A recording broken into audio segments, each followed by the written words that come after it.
सरकार तो बीजेपी की आएगी जी। लेकिन मुझे लगता है कि इस बार सोलंकी को आना चाहिए क्योंकि सर सोलंकी जी तो दूसरी पार्टी से बीएसपी बहन जी की पार्टी से है ना? क्या फर्क पड़ता है? प्राइवेट तो इंडस्ट्री वाला देगा या कोई भी देगा, वो कहाँ से देंगे? उन्होंने सरकारी जॉब की बात की थी ना, वो दे नहीं पाएंगे। राशन दिया जा रहा है जी गरीब जनता के लिए, जी जी जी। उनके पेट भरने के लिए दिया जा रहा है और उसे बेचने के लिए दिया जा रहा है।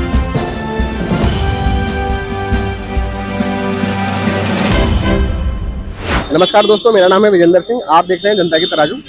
आज हम खड़े हैं खुर्जा रोड के खुर्जा शहर के तहसील रोड पर।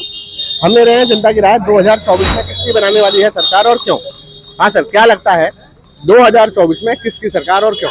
देखो, सरकार तो लगता है मोदी जी की आएगी क्योंकि सारे देश में मोदी जी की लहर है। लेकिन खुर्जा लोकसभा क्षेत्र से हम चाहते हैं कि सोलंकी जी आए। हम वैसे भी जाति से राजपूत है, तो हमारे जाति के प्रति उन लोगों ने बहुत थोड़ा अन्याय किया कि हमारी जाति के लोगों को कभी यहाँ पे टिकट नहीं दिया गया है। तो हम तो चाहते हैं सोलंकी जी जीते यहाँ क्षेत्र से। लेकिन सर जैसे कि जो हाँ सर, क्या लगता है आपको 2024 में किसकी सरकार तो बीजेपी की आएगी जी। लेकिन मुझे लगता है कि इस बार सोलंकी को आना चाहिए क्योंकि हमारे लोकसभा क्षेत्र में महेश शर्मा जी ने वो काम नहीं किया जितनी उनसे उम्मीद थी। जी। सब नोट और वोट का काम चल रहा है। सरकार बीजेपी की आएगी क्योंकि मोदी जी के नाम पे वोट पड़ रहे हैं, महेश शर्मा जी के नाम पे वोट नहीं पड़ रहा। आप कह रहे हैं कि मजबूरी है हमारी कि हम बीजेपी को वोट देंगे बिकॉज ऑफ मोदी जी। लेकिन अगर सोलंकी जी आए तो ज्यादा खुशी होगी। लेकिन सर सोलंकी जी तो दूसरी पार्टी से बीएसपी बहन जी की पार्टी से है ना? क्या फर्क पड़ता है? आदमी काम करे, नया आदमी कुछ करेगा तो आगे के लिए राजपूतों की विवाद पड़ेगी, लोगों क्षेत्र का विकास के लिए कोई नया काम करेगा। जो बीजेपी में वो लोग तो हमारी बपोती हो गई है, वो काम करने को तैयार नहीं है। लेकिन सर जो जैसा कि देखने को मिल रहा है, मोदी जी के सपोर्टर हैं आप, मोदी जी के समर्थन में आप वोट कर रहे हैं बीजेपी को, लेकिन आप चाहते हैं खुर्जा शहर से आपके जो विधानसभा जो लोकसभा जो सीट है वो बीजेपी के पाले में ना जाए। बीजेपी के पाले में जाने का मतलब नहीं है, वोट सिर्फ मोदी जी के नाम पे पड़ेगा। लेकिन हम चाहते हैं सोलंकी जी आए। अच्छा, क्योंकि महेश शर्मा जी ने आपके यहाँ विकास कार्य नहीं महेश शर्मा जी ने नेतागिरी करी है, नोट और वोट बैंक की राजनीति करी है, वैसे बेसिक्स उस पर कोई विकास नहीं करा हूँ। इसलिए फॉर ए चेंज हम चाहते हैं सोलंकी जी आए।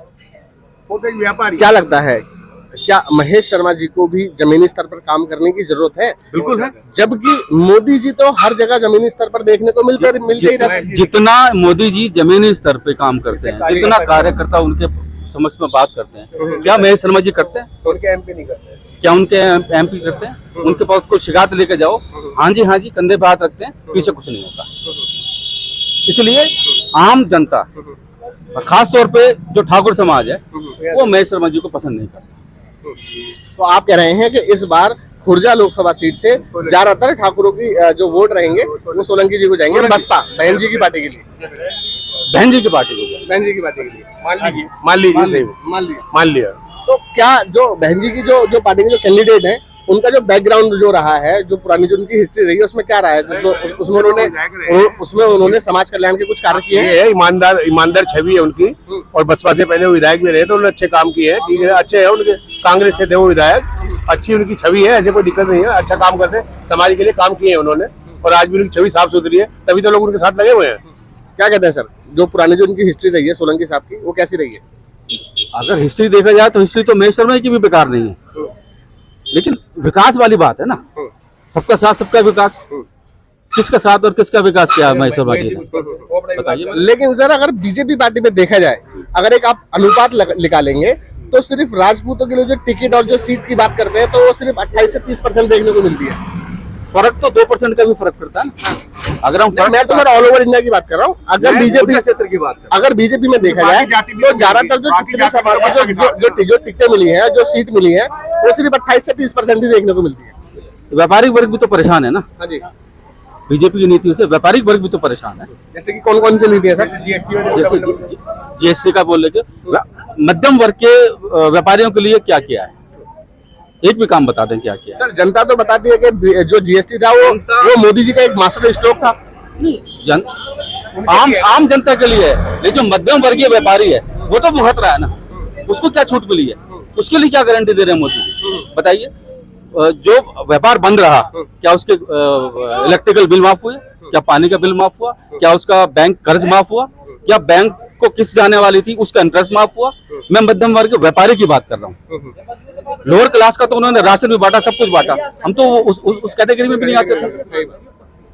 तो सबसे बड़े जो प्रताड़ित थे वो तो हम ही रहे ना, मध्यम वर्गीय व्यापारी रहे ना, और उसके बाद भी कुछ नहीं हुआ। आऊंगा मैं, गांव में भी आऊंगा। हम कहते हैं कि समान जो अधिकार है जीएसटी का वो सबको बराबर मिलना चाहिए। जैसे मैं एक जूते का व्यापारी रहा हूँ, 12% का टैक्स है, क्या 300 रुपए का जूता खरीदने के बाद आम आदमी उस पर 12% का टैक्स देगा? ये बात सुनी हमारी मोदी सरकार ने। चप्पल बेचने 12 रुपए कहाँ देगा? क्या सर? 100 रुपए की चप्पल बेचने 12 रुपए कहाँ देगा आदमी? आप बताइए। कोई माफी नहीं। अगर जो आदमी ईमानदारी से काम कर रहा है उसके लिए तो कोई माफी नहीं है। जो रजिस्टर्ड नहीं है या जिसने दुकानदार बिना नाम के चल रहा है वो दिन भर में 50,000 की सेल करता है, उसको कोई माफी नहीं है। उसको कोई ना तो टैक्स वाला पकड़ता है उसे, ना इनकम टैक्स से छापा पड़ता है उसे। जो दुकानदार रजिस्टर्ड है और ईमानदारी से काम कर रहा है सिर्फ नोटिस उसके पास आता है। सर एक बात बिजली का मेरी दुकान 1 साल बंद रही नोएडा में। बिजली का बिल माफ किया, एसडीएम के पास गया, बोला मीटर कटवा दो और बिजली का बिल भर दो। क्या मीटर इतनी आसानी से दोबारा लगा देगी गवर्नमेंट? तो मुझे अपने घर से बिजली का बिल देना पड़ेगा। साथ में ये भी ऊपर से आदेश था कि आपके पास जो 10 वर्कर काम करते हैं उनकी तनख्वाह भी देनी पड़ेगी। आप वो तनख्वाह भी देनी पड़ेगी। बहुत बढ़िया। लेकिन सर सिर्फ जीएसटी की नीति ही बीजेपी में खराब है या और भी कोई नीतियां रही हैं जिससे कि मैं एक मध्यम वर्ग के जो व्यापारी है जिससे वो परेशान रहा हो, जिससे प्रताड़ित रहा हो? बेरोजगारी खत्म हुई है कहीं? नहीं, बेरोजगारी की बात नहीं करता। बेरोजगारी यहाँ तक बात है, जिसने रोजगार मुफ्त में लेना है वो तो बेरोजगारी का मुद्दा उठाता है। आज भी अगर मैं देखता हूँ अपने किसी भी फैक्ट्री के काम के लिए मैं अगर कोई लेबर लेने जाता हूँ तो मिलती नहीं है। अगर बेरोजगार है तो आराम से क्यों नहीं मिलती? जिन्होंने मुफ्त का खाना है वही बेरोजगारी का गाना गा रहा है। जिसको रोजगार चाहिए वो आके काम करे।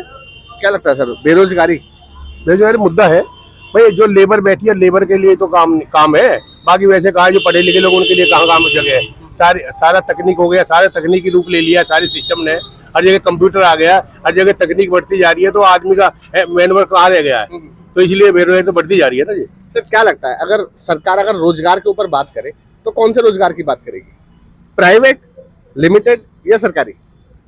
तीनों मुद्दों पे बात होनी चाहिए। खाली प्राइवेट को देके या खाली सरकारी को नहीं, मान के चले आप जूते के व्यापारी हैं, अगर आप किसी से वादा करें कि मैं आपको रोजगार दूंगा तो जाहिर सी बात है आप अपनी दुकान में जूते का ही रोजगार दे पाएंगे। कोई अगर कपड़े का व्यापारी अगर वादा करे कि मैं आपको रोजगार दूंगा तो जाहिर सी बात है कि कपड़े की दुकान में आपको रोजगार देगा। लेकिन अगर सरकार अगर आपसे वादा करती है कि हम आपको रोजगार देंगे तो कौन से रोजगार की बात करेगी?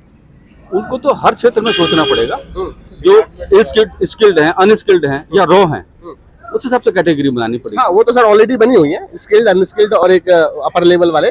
उन सभी के स्किल्ड के हिसाब से उनका वेजेस भी सरकार ने निर्धारित किया हुआ है। लेकिन अगर सरकार कहती है कि हम आपको रोजगार देंगे, जैसे कि 2014 में भी एक वादा मोदी जी ने किया था कि 2 करोड़ नौकरियां हर साल देंगे, तो कौन सी नौकरियों की बात करी थी उन्होंने? प्राइवेट नौकरियों की, लिमिटेड कंपनियों में, या किसी लाला बलिया की दुकान में, या सरकारी? उन्होंने सरकारी की बात की थी ना। तो 2000 सरकारी प्राइवेट कैसे देंगे? वो प्राइवेट जॉब कहाँ से देंगे? प्राइवेट तो इंडस्ट्री वाला देगा या कोई भी देगा, वो कहाँ से देंगे? उन्होंने सरकारी जॉब की बात की थी ना, वो दे नहीं पाए। वो नहीं दे पाए। क्या लगता है सर, दे पाए नहीं दे पाए? फुलफिल नहीं हुआ। फुलफिल नहीं हुआ। हाँ सर, क्या कह रहे थे आप? सर मैं ये कह रहा था, जी ये बताइए। मेरी छोटी सी बात ये है, जो गरीब जनता के लिए थोड़ा पास आगे बोलिए। जो राशन दिया जा रहा है गरीब जनता के लिए, उनके पेट भरने के लिए दिया जा रहा है और उसे बेचने के लिए दिया जा रहा है। उसमें चावल भी है, धान भी है, बाजरा भी है, गेहूं भी है। अगर गरीब आदमी चाहे तो कौन सी चक्की पे ले जाओ ना पिसवाने के लिए? कौन सी चक्की पे लेके जाओ? बाजरा पिसवाएगा, 1 किलो बाजरा मिल रहा है, 2 किलो चावल मिल रहे हैं, 1 किलो गेहूं मिल रहा है, तो उसे देने से तो फायदा। बेरोजगार तो ये बढ़ा रहे हैं और ज्यादा। जी 5 रुपए किलो पिसाई। अच्छा सर, मैं आपसे एक छोटा सा सवाल ले लेता हूँ। सरकार अगर 81 करोड़ लोगों को फ्री में राशन दे सकती है, तो क्या 50 करोड़ बच्चों को फ्री में शिक्षा नहीं दे सकती है? क्यों नहीं दे सकती? प्राइवेट स्कूलों के लिए बढ़ावा देके सरकारी स्कूलों पर क्यों नहीं जोड़ दिया जाए? सरकारी स्कूल बंद होते जा रहे हैं। बंद हो गए, बढ़ावा दिया जा रहा है प्राइवेट स्कूलों को, उनसे पैसा लिया जा रहा है, अवैध वसूली की जा रही है इनके द्वारा। बताओ क्या रहेगा? सरकारी उसमें शिक्षा दो, सरकारी हॉस्पिटलों में सुविधा दो, प्राइवेटों को क्यों बढ़ावा दे रहे हो आप लोग? आयुष्मान कार्ड की जो नीति है वो भी प्राइवेटों के लिए। कार्ड किसको मिलेगा? जिसके बहुत सारे बच्चे हैं और आज महंगाई के जमाने में कोई 2 बच्चे 3 बच्चे से ज्यादा पैदा करना चाह रहा है इस दुनिया में? बताइए आप, हैं? कैसे पाल पाएगा बच्चों को? भाजपा में डिक्टेटरशिप है। आज जो पुराने कार्यकर्ते हैं भाजपा के, उनको कहीं टिकट नहीं मिलता है। नए लोगों की भर्ती की जा रही है, कांग्रेस से लोग लिए जा रहे हैं, टीएमसी से लिए जा रहे हैं और अदर पार्टियों से लिए जा रहे हैं। डायरेक्ट भर्ती करके उनको टिकट देते हैं। जो पुराना कार्यकर्ता भाजपा का वो रोड पे आ गया है। असलियत तो ये है। बाकी जो बड़े बड़े लोग हैं वो तो फिर भी छाए रहेंगे, फले फूलेंगे, क्योंकि छत्र छाया में वो लोग।